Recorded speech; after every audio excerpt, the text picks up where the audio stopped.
Yan po, maglalakad po tayo. Ito po ay bagong tanim. Mais rin po ang tinanim ko dito. 3 araw pa lang, kaya hindi pa tumutubo. Yan, may tanim po yun na mais, oh. Lawak din po yan. Hindi ko pa sinasabay-sabay yung pagtatanim ng mais kasi mahirap din.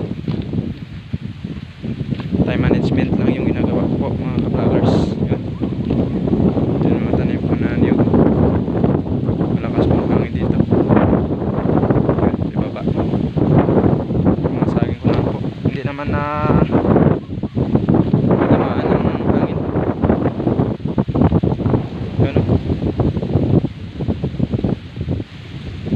Hindi na sira yung mga pananim ko. Hindi naman malakas po ang hangin.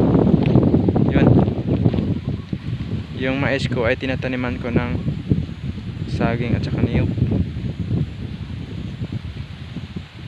Yung saging po ay ginagawa kong contour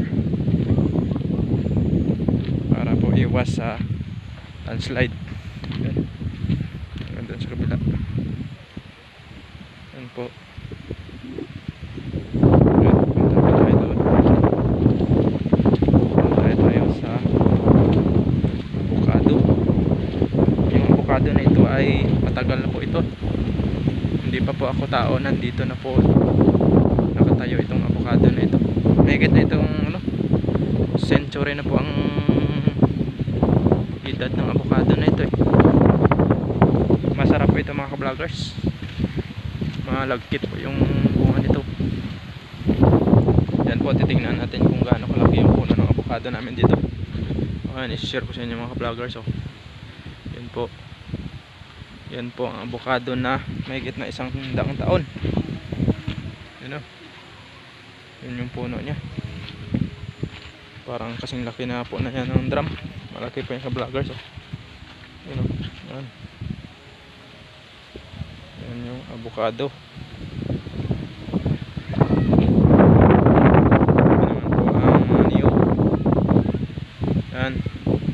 Masigla po, hindi sila na natinag ng hangin. Yan. Pakita ko naman sa inyo yung poles.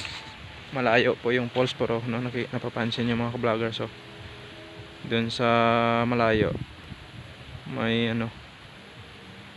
mayroong parang kulay puti. Yun po ang poles.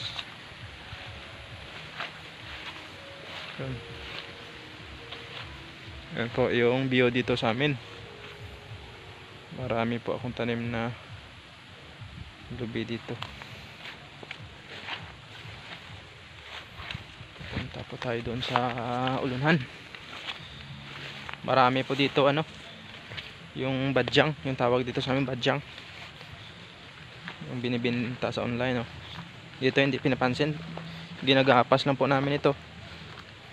Yun po yung badyang. Sabi na mahal na mahal daw yung badyang na ito. Binibenta daw sa online. Pero dito sa amin tumutubo lang sa gubat, hindi pinapansin, eh. Kung sino po may gusto na magkaroon ng badyang, comment po kayo, libre. Marami po dito. Only badyang po dito. Yun. Yun yung kalabaw.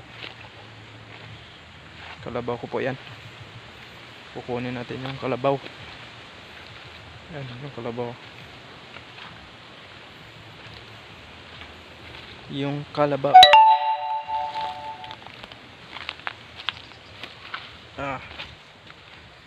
Yan yung alaga kong kalabaw. Yun, tumayo na. Kilala na niya na nandyan na yung amo niya. Yan, mga ka-vloggers. Yan, dito na side na to.